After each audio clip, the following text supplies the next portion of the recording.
So last week, I was very critical of American Horror Stories episode 2.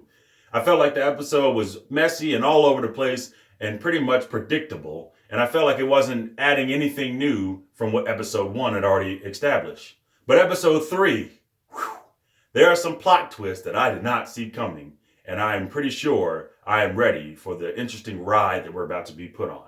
Hi, my name is IDK Revy, and on my channel, I watch things so you don't have to. Today, I will be recapping episode 3 of American Horror Stories 1984. So, if you don't want to see any spoilers or you haven't seen it yet, please go see it before you watch this video because this video is going to be full of spoilers.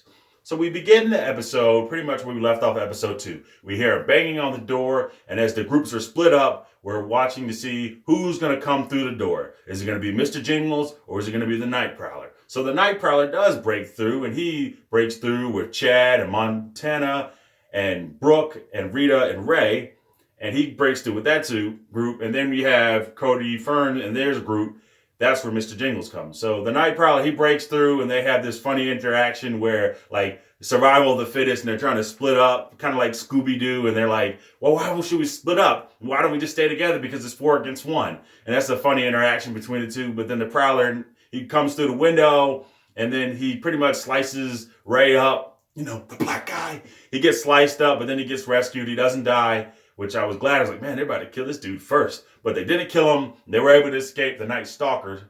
And once they escaped the Night Stalker, they were just running through the woods, and then they got split up because Chad and Ray fell down a pit, and Chad got stabbed through his shoulder blade, and Rita and Brooke, they were able to escape into the forest. So that's where those two went. So on the other end, you got the other group of people, you know, and they are there running from Mr. Jingles, and so they're hiding from him, and then it turns out that there are these pranksters that are just reenacting the murders that happened at the Redwood camp years ago, and they're just pulling a prank on these people, YouTubers, pretty much, and they're pulling this prank, but then they run into the real Mr. Jingles, who comes up and brutally murders them, and that is all within the first 10 minutes.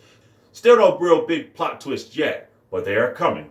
So as this goes on, we go back over to Rita and Brooke, who are running out, and it turns out that Rita is one of our antagonists in this story. But it seems like there's multiple antagonists in this story, and that is where it's starting to get interesting. So Rita is pretty much takes Brooke and like sedates her and sticks her with a tranquilizer, and she passes out. And then we flash forward back to about a week ago when Rita was going to go see Mr. Jingles, who was in the ward, pretty much crazy house. And then she goes and talks to him, and I like that because it was reminiscent of Michael Myers. And when, you know, those Halloween movies where Michael Myers want to talk, and then you have the psychiatrist going and talking to him. So I get the 80s vibe with it, and I like that. So she's talking to him, and she wants him to come back because she is trying to enact some type of justice, probably to Miss Margaret, and something that's going on, but we still don't know just yet. So Rita is able to get Mr. Jingles to come back to Camp Redwood, and while that is going on, we just get a chance to see how the events transpired and how Rita, you know, pretty much faked her identity with kidnapping a nurse who was on her way out there too.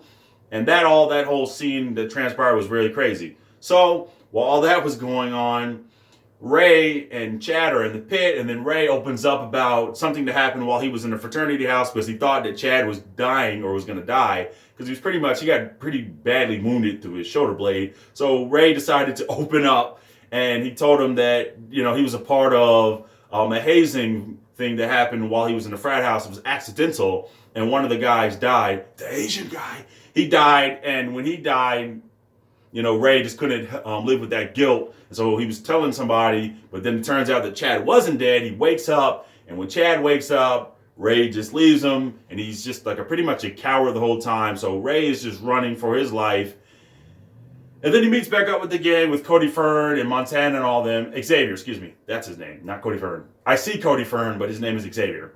Meets back up with Xavier and Montana, and so they're talking, and then they're trying to escape. And Xavier and the dude with the big schlong, they go back to save Chad, who is in the pit, and they do save Chad, and they get him out there, and he is safe, and we get a chance to see the guy with the big schlong use his big schlong, not really technically, his big balls, and he goes after and he pushes who he thinks to be Mr. Jingles into the pit. But it turns out it was just one of the pranksters that we met earlier that was impersonating Mr. Jingles. So the episode concludes with Ray being decapitated as he once again takes his cowardness to a new level by abandoning Montana when the Night Stalker comes, and so he gets decapitated. Yes, the black dude gets brutally decapitated. I'm just making it fun. It's not that big of a deal. I knew he was gonna die eventually. I just thought it was gonna be a lot sooner. So he got decapitated. And all that happened. We thought the Night Stalker was gonna kill Montana, but it turns out, here's the biggest twist that I did not see coming, that Montana and the Night Stalker are working together to kill Brooke. Wow. It was a lot to unpack with this episode. I'm very excited because I think it corrected a lot of the predictability that was in episode 2 that I really found annoying, and it fixed it and it made it more interesting, and I'm ready for episode 4. So if you haven't seen it yet, please go see it. Well, and if you haven't seen it yet and you watch this video, I pretty much ruined it for you. But I'm thankful for you watching this.